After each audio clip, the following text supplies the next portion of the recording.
আসলে অনেকে ড্রয়িংটাকে রিটেনের মতো চিন্তা করে। তারা মনে করে যে এক্সামের ঠিক নিয়ারেস্ট কাছাকাছি টাইমে হয়তো বা টুকটাক প্র্যাকটিস করবেন, কোনো প্রফেশনালিস্টের কাছে যাবেন, তার কাছ থেকে কিছু টিপস নেবেন, কিছু আঁকাআঁকি করবেন, এভাবে কিছুটা মুখস্থ হবে ড্রয়িংয়ের টেকনিক্যাল জায়গা, হয়তো বা কিছু পার্টিকুলার ব্যাপার, দেন হয়তো আপনি আঁকাবেন। এভাবে কিন্তু আপনি কখনোই এনটিআরসি চারুকলার জন্য চাকরি পাবেন না। আপনাকে অবশ্যই ডিপ ডাইভিং রেগুলার বেসিসে প্র্যাকটিস করতে হবে। কিভাবে একটা কমপ্লিট ফিগার ড্রয়িং আঁকতে হয় তার প্রসেস সম্পর্কে জানতে হবে। এটা একটা step by step process. You need to take regular dose how to draw, নাহলে কিন্তু কোনো আউটকাম আসবে না। যারা আপনাকে শর্টকাট বুদ্ধি দেয়, আপনি অন্যান্য জায়গায় অ্যাপ্লাই করেন, কিন্তু ড্রয়িংয়ের জন্য আপনি কখনোই এই শর্টকাট বুদ্ধিতে এগিয়ে যেতে পারবেন না। এই জন্য চেষ্টা করেন নিজেকে রেগুলার বেসিসে কোথাও ভালো ইনস্ট্রাক্টরের থ্রুতে প্র্যাকটিস করা, প্রবলেমগুলো দেখা, প্রবলেমগুলো সলভ করা। আদারওয়াইজ কিন্তু এনটিআরসি এক্সাম দিয়ে লাভ নাই। You are just wasting your valuable precious time. NTRC drawing complete preparation নেওয়ার জন্য আজকে আমাদের প্ল্যাটফর্ম জয়েন করুন, আনঅফিশিয়াল আর্ট শো এর অনলাইন কোর্সেস। শুভেচ্ছা সবাইকে, আশা করি সবাই অনেক অনেক ভালো। রহমান বিজয় আপনাদের সাথে। সো ডিয়ার ভিউয়ার্স, স্টুডেন্টস, চাকরি প্রত্যাশী প্রিয় ভাই বোন, যারা যেখান থেকে দেখছেন, সবাইকে আজকের কন্টেন্টে স্বাগতম জানাচ্ছি। জেনারেলি আপনাদের মোটিভেশনটি বুস্ট করার জন্য কন্টেন্টটি রেকর্ড করা আছে খুব গুরুত্বপূর্ণ ব্যাপার নিয়ে আমি আপনার সাথে কথাবার্তা বলবো। সো ভিডিওটি শেষ পর্যন্ত দেখুন, দারুণভাবে আপনাদের হেল্প হবে। এনটিআরসি এর প্রাইমারি এডুকেশনে আপনারা যারা শিক্ষক হিসেবে নিয়োগের জন্য অ্যাপ্লাই করতেছেন, তাদের কিন্তু একটা সবথেকে উইক পয়েন্ট হচ্ছে ড্রয়িং। বিশেষ করে যারা 1 বছরের কোর্স করেছেন, তারা কিন্তু ড্রয়িং রিলেটেড খুব বিষয় ভালোভাবে জানেন না। এক্স্যাক্টলি বর্তমানে অনেক সিকোয়েন্স ওয়াইজ সব কিছু চেঞ্জ হয়েছে, বিভিন্ন ধরনের এক্সামের প্রসেস, নিত্য নতুন ড্রয়িংয়ের ক্যারেক্টারিস্টিক্স মেনটেনেন্স করে কোনো কিছু আঁকা। তো আসলে এর ভিতরে কীভাবে কী করা যায়, কীভাবে আপনি এগোবেন, কীভাবে আপনি ভালো করতে পারেন। তো আমি আপনাদের জন্য খুব ভালো 3টা টিপস সাজিয়েছি, যেটা আপনাদের ডেইলি যে ড্রয়িংয়ের প্রসেস বা প্র্যাকটিস আছে সেটাকে দারুণভাবে এনহ্যান্স করবে। সো চলুন আমরা টিপসগুলো একটু জেনে আসি। টিপস নাম্বার 1, আপনি যাই আঁকেন না কেন সেটা ডেইলি বেসিসে প্র্যাকটিস করেন। আপনি খুব সহজে একটা প্রপার চার্ট বানাতে পারেন। প্রতিদিন মনে করেন আপনি আধা ঘন্টা করে ড্রয়িং আঁকবেন। যেই ড্রয়িংটা আঁকবেন সেই ড্রয়িংটা সরাসরি ওয়ালে যেরকম আমরা ক্যালেন্ডার হ্যাঙ্গিং করে রাখি, ঠিক সেরকম আপনি ওয়ালে রাখবেন। এভাবে আপনি 7 দিন আঁকবেন। 7 দিন ওই ড্রয়িংগুলো দেখবেন। দেখার পরে আপনি দেখার ট্রাই করবেন, খুঁজে বের করার ট্রাই করবেন কোন কোন পার্টিকুলার এরিয়াতে আপনার ড্রয়িংগুলো মিস্টেক্স আছে। দেন আপনি সেই মিস্টেক্সগুলোকে কারেকশন করার ট্রাই করবেন। এতে করে যেটা হবে যে আপনার ড্রয়িংটা খুব তাড়াতাড়ি প্রগ্রেস হবে, ইমপ্রুভমেন্ট হবে। ইটস নট লাইক যে আপনি আমাদের এই অনলাইন কোর্স জয়েন করেন বা আমাদের অনলাইন কোর্সের থ্রুতে আপনার প্র্যাকটিসটাকে ফুলফিল করেন। আপনি যেখান থেকেই পড়েন না কেন, এনটিআরসি অ্যাডমিশন টেস্টে এনটিআরসি জব প্রত্যাশীদের জন্য সবথেকে গুরুত্বপূর্ণ হচ্ছে যে তারা যেখানেই পড়ুক তাদের ড্রয়িংটা ভালোভাবে ইমপ্রুভমেন্ট হচ্ছে কিনা।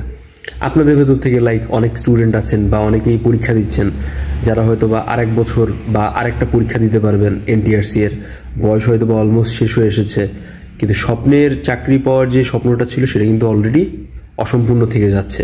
অনেকের কিন্তু এরকম সিচুয়েশন আমরা দেখেছি। হয়তো বা অ্যাপ্লিকেশন ফিটা কমিয়েছে, বয়সটা হয়তো বা কিছু বাড়িয়েছে, কিন্তু তারপরেও প্রতি বছর এক্সাম দিচ্ছেন কিন্তু ভালো কিছু করতে পারছেন না। সো আপনারা এই হ্যাঙ্গিং প্রসেসটা অ্যাপ্লাই করেন, হোপফুলি আপনাদের ড্রয়িংটা দারুণভাবে ইমপ্রুভমেন্ট হবে। Tips number 2, most of the student যেই ভুলটা করে, তারা তাদের স্ট্র্যাটেজিক জায়গাগুলো চেঞ্জেস আনে না। আপনাকে সবসময় মনে করতে হবে যে এই এনটিআরসির এক্সামটাই আপনার লাস্ট এনটিআরসির এক্সাম।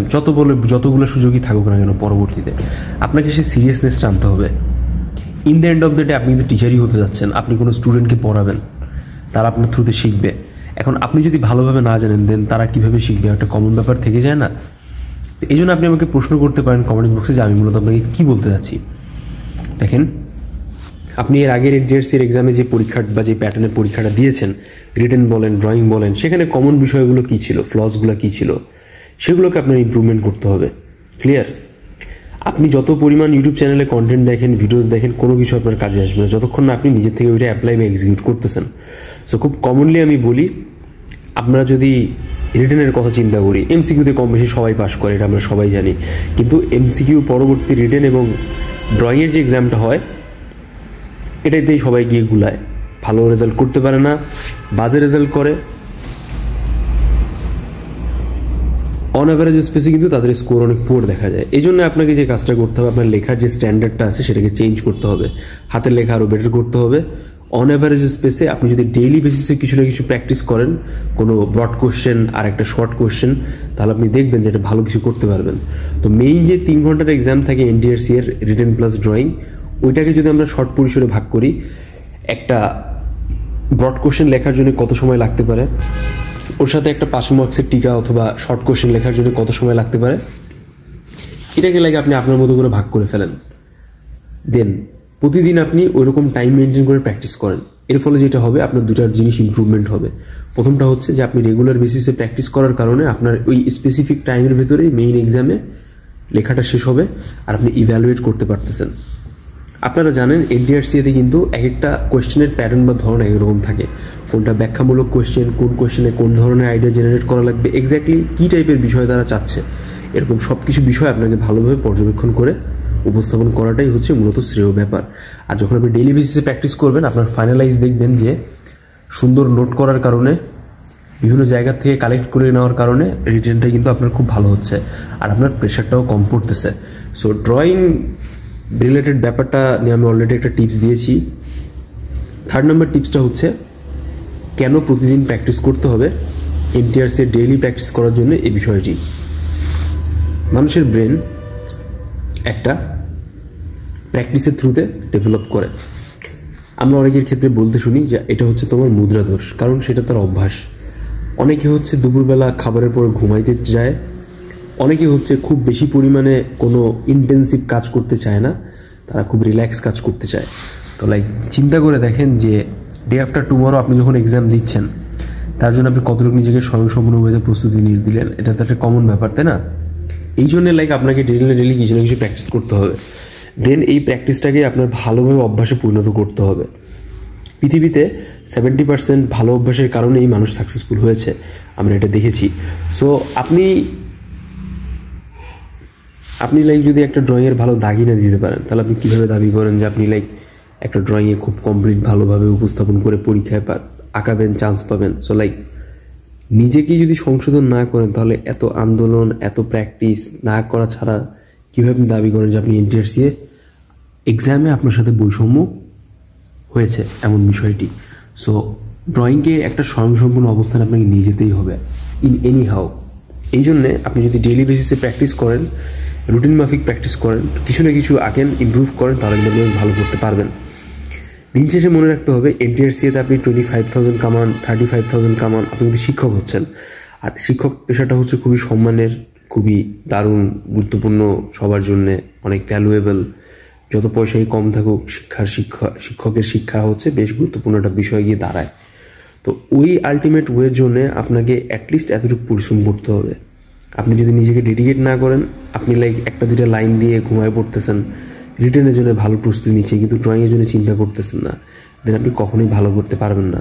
যতক্ষণ না আপনার ড্রয়িংয়ের 7টা বৈশিষ্ট্য, প্রপার লাইন ড্রয়িংয়ের থ্রুতে ফিগারকে আঁকা, এক্সাম হলে যে বিষয়টা যাচ্ছে সেটাকে আঁকা, মুখস্থ ড্রয়িং ছাড়া অন্য কিছুকে উপস্থাপন করা আপনার ড্রয়িংয়ের ভিতর উপস্থাপিত হবে না, ততক্ষণ পর্যন্ত আপনি এনটিআরসিতে চান্স পাবেন না। আপনি যত দামি অফলাইনে প্র্যাকটিস করেন, কারোর কাছে কোচিং করেন, কারণ আপনার তো ড্রয়িংয়ের কোনো ইমপ্রুভমেন্ট নাই, ঠিক সেম টু সেম ওই জিনিসটাই হবে। আপনারা আন্দোলন করবেন, টাইম ওয়েস্ট করবেন, কোনো ফলাফল আসবে না। এই জন্যে যেই জিনিসটার জন্য যা প্রয়োজন, ঠিক সেই জিনিসটার জন্য সেটাই করতে হয়। নিজের কমফোর্ট জোন থেকে বেরিয়ে আসুন, এনটিআরসি এর এক্সামটা নিয়ে আরও বেশি সিরিয়াস হয়ে যান। যদি ইচ্ছা থাকে চান্স পাওয়ার, চাকরি করার, শিক্ষকতা করার, দেন ওইটাকেই বেশি করে টার্গেট করে নিজেকে পুশ করুন।